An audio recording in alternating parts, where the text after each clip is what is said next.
Hey folks, welcome back to Judge Talk. Today's courtroom clash is pure drama, don't blink. The state brings a shaky case to the table, but the defense comes out swinging.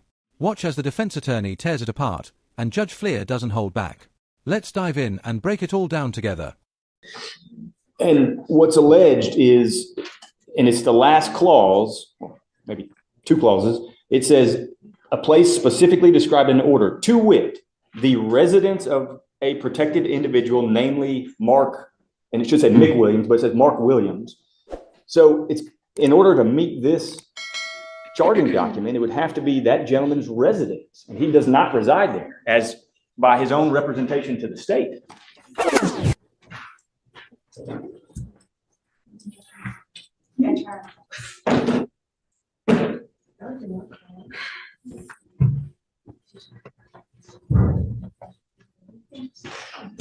I'm ready for a nap. Like a big meal and a nap, and then Fortnite. No, I'm in La La Land. He's looking at the bunnies hopping through the forest. There you go. I don't know how I often slow down progress, Judge, but somehow at least I'm consistent. Yeah. So.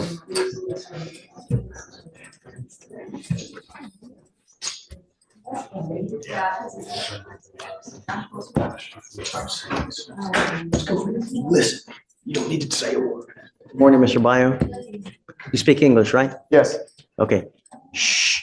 All right, Mr. Bio, you're charged initially as of, it looks like November 7th, you picked up an assault of a family member.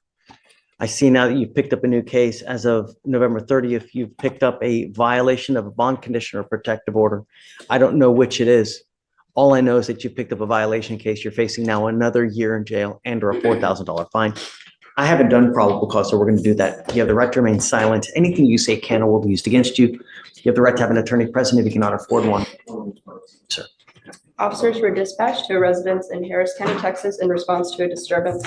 The complainant stated that he was locked out of his residence by his ex-wife's new boyfriend. Complainant went to the residence because his ex-wife had called them and stated that she was going to work.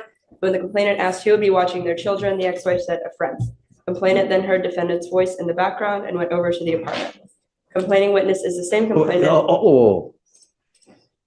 You said he heard whose voice? The complainant heard the defendant's voice in the background. I think that the complainant believed that the defendant would be watching his and his ex-wife's children, and that's why he went over to the apartment. Complainant is the same complainant from a pending AFM, and the apartment address where the defendant was staying is listed on a signed order of protection. How bad of an assault were we talking in the original case? What happened is I think it was punching in the face with a closed fist. once, twice, thrice? 2 to 3 times, it looks like, Judge. Okay. And I can give some excellent background on that I think they're also still working through. On the assault case, we issued a protective order, I would imagine. Yes, and I've got a copy of that, Judge, if you need to And see. we ordered him, did we order him not to have contact with this person? Yes, but that's not the basis of the new charge. And so if we delve into the state's file of information, which is also the basis of the allegation that he violated, well, imagine you're hearing both kind of in conjunction, the new charge PC, but also considering the questions of bail with respect to the first charge as well. Of course. What's been alleged in the new information is that Mr. Bio went to the residence of the CW, Mr. McWilliams. As of the date when we first appeared in court, the representation was made by both Mr. McWilliams, and then today the representation was made by the ex-wife of Mr. McWilliams, who is the dating partner of Mr. Bio. So he is dating this gentleman's ex-wife. But she has confirmed to both of us that McWilliams has moved out of that residence as of the date of the first alleged assault. And McWilliams has told them that. They have been unable to reach McWilliams as of recently.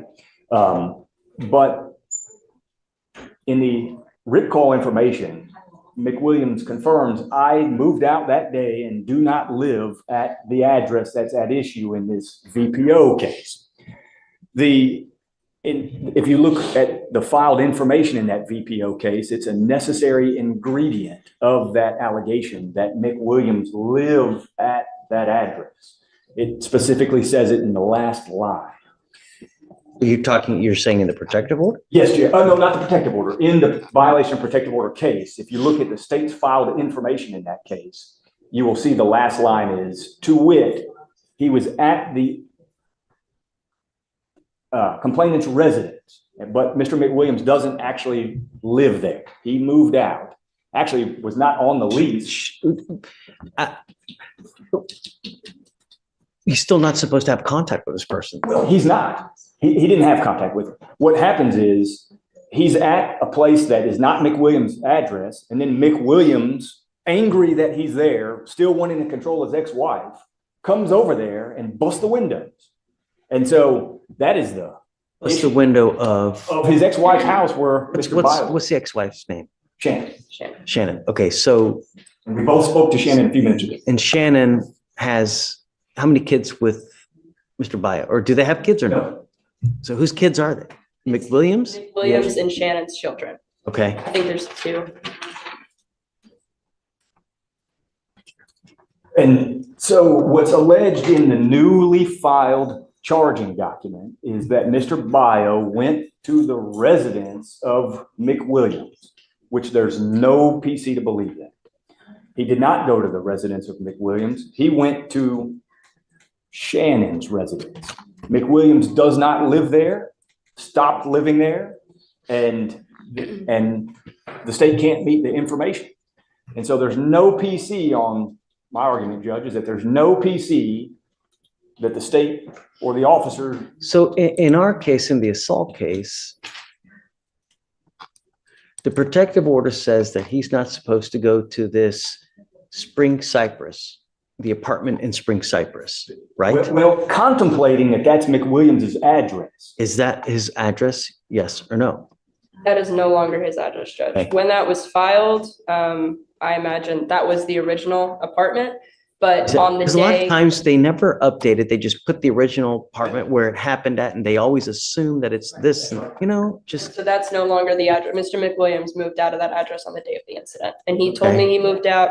I believe that Shannon is the only name on the lease. For the violation case, where is he alleged to have gone to? He went to the address that's listed in the original MOA. So he went to the Spring. Spring Cypress. Right. That's right. Okay. But what he's saying is that this person no longer lives there. Well, that's what McWilliams told the state. Mhm. And that's what Shannon has told both the state and myself. And that is what our full understanding is. Now, I know that address is listed in the protective order, but what's contemplated by the protective order is don't go to a place where McWilliams lives. And McWilliams is not living at the Spring But Cypress. the problem is that we also have this address there because he could always go back. Well, He may not live there. Maybe he lives there partially. Maybe he comes and goes. what So told us was he was he is- kicked out. Also as a preventative measure so that we don't want you to actually or accidentally bump into this person. And that's why we have this there, is that he did live there at one time. Perhaps he may go back. He left an article of clothing. He left pizza there, or whatever it may be. Well, what's really happening is he wants to go back and continue harassing his ex-wife. And that is what Shannon has represented, I think, to both of them. I wasn't privy to their phone call. Certainly what was represented to me.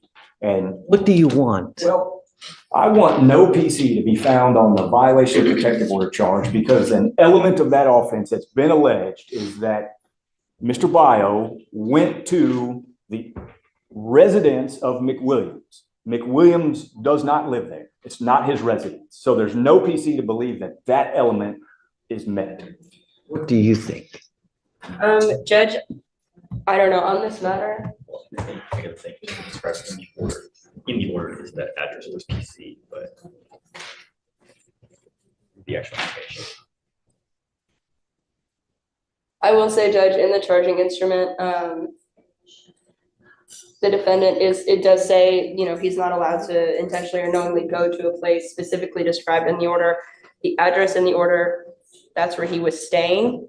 But in terms of But the address in the order, who was staying the defendant was staying at the address in the order. in this In the protective original order? Moab, Spring Cypress. Okay. Yes, the defendant was staying there. But I will say in terms of PC, I'm going to defer to the court on this matter. And may I just read that little blurb of the information that I think is important for the court to hear? May I take a, cheat and steal y'all's computer? Go ahead. So, Do we still have a problem with him trying to communicate though? no, he didn't want to have any communication. This gentleman comes over to the place and starts busting the windows. I will say the complainant came to the place where the defendant was staying. Like, he initiated the contact in the situation. And what's alleged is, and it's the last clause, maybe two clauses, it says a place specifically described in the order, to wit, the residence of a protected individual, namely Mark, and it should say Mick Williams, but it says Mark Williams. So it's, in order to meet this charging document, it would have to be that gentleman's residence, and he does not reside there, as by his own representation to the state.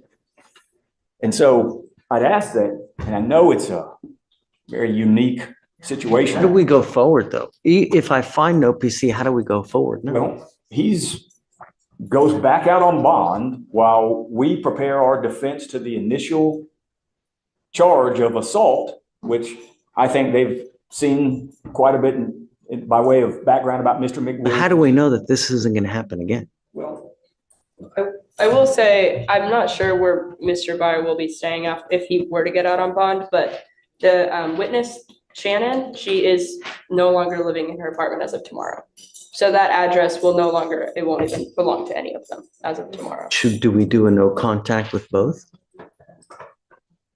I don't, we would do no contact with the witness, with Shannon. But I would ask no contact with Mr. McWilliams. and You are now in a relationship with Shannon, right? that's right, Judge. Just yes. But yes, So I've instructed him, just let me answer for him, Judge. But he is in a relationship with Shannon. That's right. And he moved here from Hawaii to be with Shannon, and the ex-husband takes issue with it. And the ex-husband has a very violent history with Shannon. And so long-term, we think there'll be issues with case one even. But I understand that that's not really we're not there yet. I think the question is what to do if he is out. I do think, obviously, no contact whatsoever in any form, shape at all with Mr. McWilliams is appropriate, and that is what existed. Unfortunately, the state can't even reach McWilliams because he doesn't have a phone number that is even good. have you run an NCIC check on this McWilliams guy? We can see his in-county criminal history, but I can run a new check on it. Do you see? I mean, I don't want to be Pretty incorrect, expensive. but I think he's got violent history with Shannon, but maybe Judge, when you get to be my age, it's hard to remember all the details, but I think I recall that, but maybe I'm mistaken. I don't want to represent something inaccurate. you have inherited a dangerous situation. And Mr. Bio, you need to be very careful.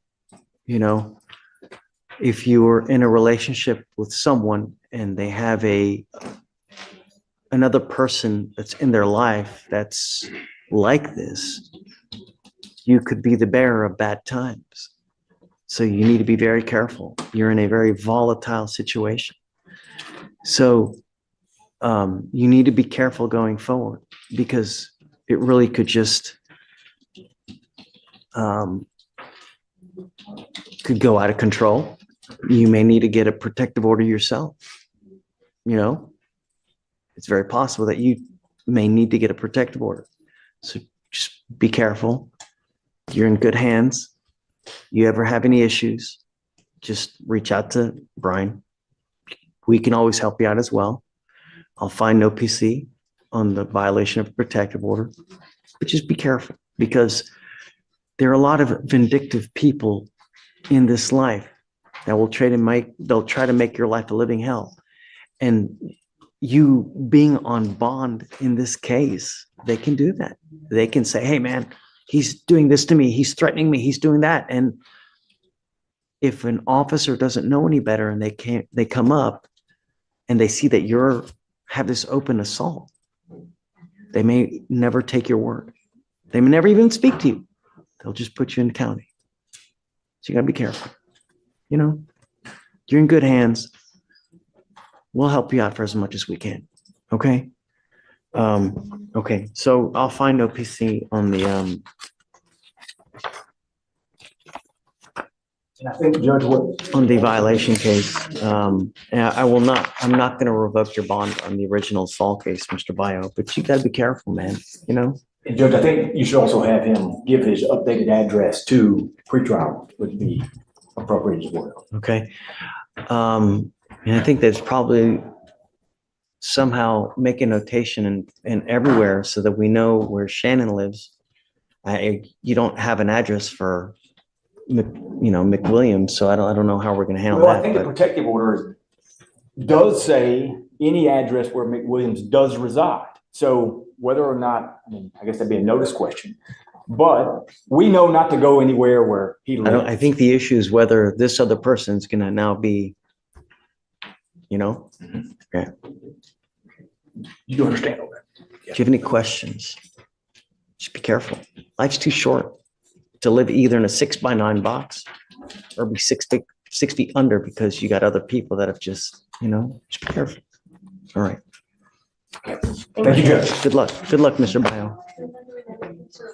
And there you have it. Major credit to the defense for holding the line, and props to Judge Fleischer for cutting through the noise.